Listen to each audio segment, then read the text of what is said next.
I want to let you know one thing, which is democracy. And what is democracy?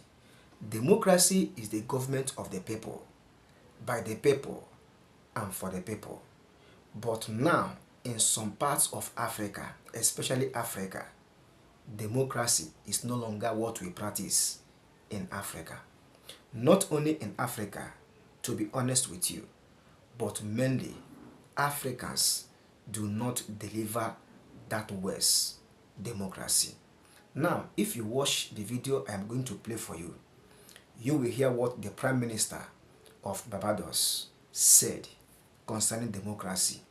And what this Prime Minister said in this video is a very heart-touching speech that every leader, every citizen, any part you came from, you need to embrace this. Because democracy is when you deliver it to people, then democracy will take place. Now in Africa, especially in Africa, democracy is the government of the politician, by the politician, and for the politician. Is that not true? Watch this. Good afternoon to everyone. I want to say thank you to my dear brother Pedro and to President Lula for ensuring that we can gather together to discuss things that matter to ordinary people. And in that, it's important for me to say why I say so. Democracy works when it delivers for people. And I come from a country that has known what it is to be a pawn of others for the majority of our modern existence. I come from a party that was established 88 years ago to help stop poor people from being poor and to fight injustice and to create opportunities for our people. And I don't say so for the sake of saying so, because today our people have access to free tertiary education, free primary, free secondary education. Today the people of my country have access to free health care, and while we battle with the quality of health care because of the increasing cost globally and particularly in the Western Hemisphere, we remain resolute about being able to give them the best health care possible that we can give them. I come from a country where public transport and where Social Security works for ordinary people.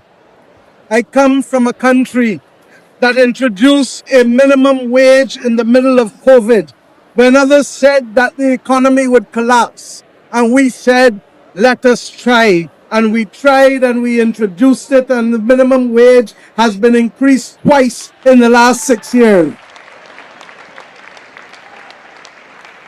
I come from a country that knows that democracy works when it delivers for people. But part of the difficulty that we have is that the majority of persons globally who have been given the opportunity to come out of poverty do not look back and see those who they left. And whether that is those who have come out of poverty in rich countries, or those who have come out of poverty in middle-income countries, or those who have come out of poverty in poor countries, the conscience that we require of human beings is not working in the way that it should. Because if it worked, then we would see people and understand that people deserve a fair chance. And we would recognize that healthcare is a basic right, not a luxury. And we would get it. That affordable wages, livable wages, must be the target for all of us. We have a world that is at war. A world that is at war in Europe. A world that is at war in Africa. A world that is at war in the Middle East. A world that is at war with inequality. A world that is at war with the planet. And the one people who can change it on earth is human beings.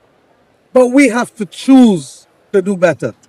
And I believe that it is possible for us to do so. You may ask, if democracy is working for us in our small state, why am I here? I am here because the international community has not made it possible for small states to be able to breathe properly, for small states to participate in a global community, in an international rules-based order that is essential for us to survive.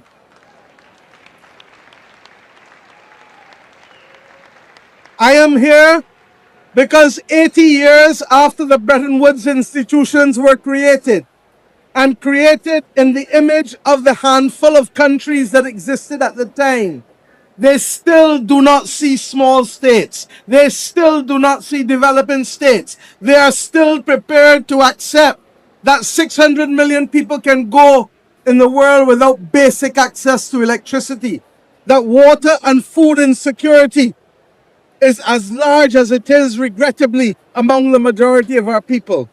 And the best kept secret is that the majority of poor people do not live in poor countries globally.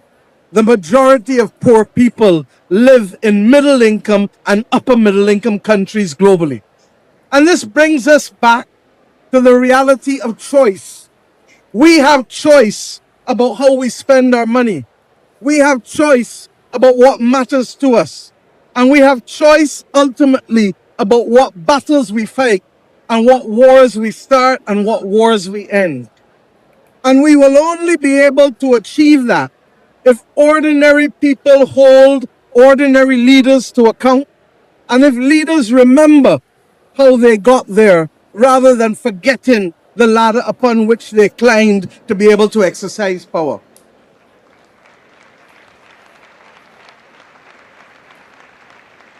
In this world, we need fairness and we need solidarity. And without fairness and without solidarity, we are not going to achieve the things that can save the planet. We're not going to achieve the things that will lift people out of poverty. We're not going to improve the working conditions of working class people. We're not going to be able to ensure that we immunize ourselves from future pandemics which will kill without reference to age, stage, or wealth. I ask us today to recognize that it is in the small things that we do at the level of our families and at the level of our communities that will make nations stronger. And it is only when we have strong nations prepared to stand up for what they believe in that we can have a fairer world and that we can fight for the rights that are preserved and articulated in the United Nations Charter. But if ordinary people allow the not so good to pass, and if ordinary people turn a blind eye to the bad, and if ordinary people become blind to what is evidently in front of them, then people get accustomed to believing that they can get away with it and that impunity will always be the order of the day for them. We can only turn the wheel by holding each other to account. And I ask, therefore, Pedro, I ask, therefore, my brother and my sisters, that we get the message across.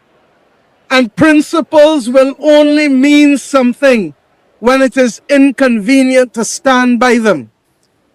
To that end, it means that we have to confront the reality of our past as well, and to recognize that until we repair the past of the Americas, until we address the issue of reparations as well, we are not going to be able to have an honest conversation with each other, even as progressives.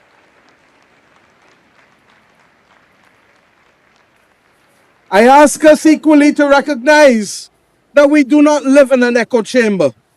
And as much as we believe in what we believe and will fight for what we believe, we must be prepared to have conversations with those who do not agree with us. And it is in having those conversations that we begin to frame out what I have called for global, moral, strategic leadership. because two wrongs do not make right.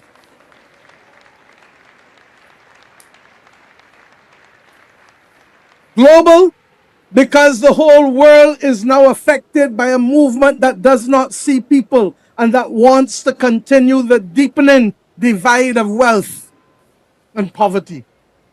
Moral, because we have to do the right thing for the right reasons, and too many people are using others to gain what they want in terms of imperial ambitions for land, for property, for wealth, for power, but they use people to get that. And strategic, because we cannot boil the ocean. We have to pick which issues we can win. And I say to you that making the international system fairer so that it can work for us, so that we can save both people and planet, because we are human beings that can walk and chew. We are human beings that know how to do multiple things, and it is not impossible to save the planet while creating opportunities for poor people to stop being poor. It is possible.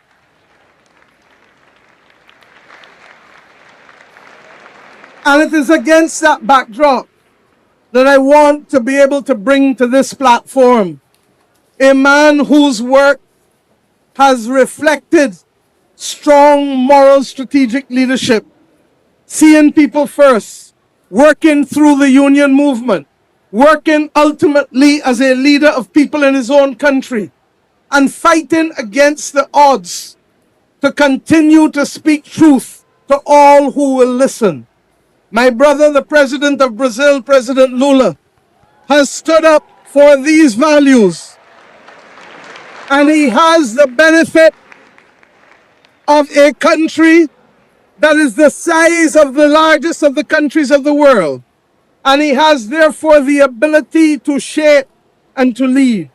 And President Lula, I say to you that it is important that that moral strategic voice continue to be the anchor, and to continue to let ordinary people who sit wherever they are sitting this Saturday afternoon in their homes, to know that people are listening to them, to know that people are seeing them, and above all else, to know that people feel them in their hearts and will work for them. We do not expect to attain all in our lifetime, but we do not have the luxury to step back away from the gains that we have made, and there can be no complacency, especially today, with people who are fighting to reverse and to maintain a status quo. And I say therefore to you, President Lula, we hand the stage to you, recognizing that your voice and your capacity to anchor a progressive movement that is not about isms and schisms, but is about people. It's about people. It's about people. I ask you to come to the stage and address us all. Thank you and God bless you, and thank you, Brother Pedro.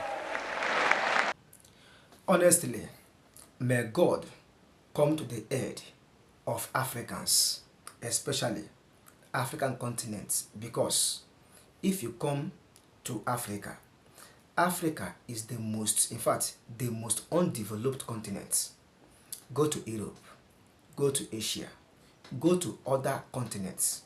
Africa is the most undeveloped continent because we don't practice democracy as it is supposed to be practiced.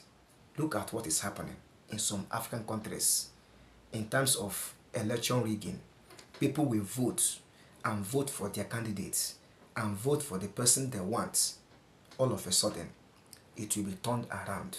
That is, it will be rigged. Someone will force him or herself into office.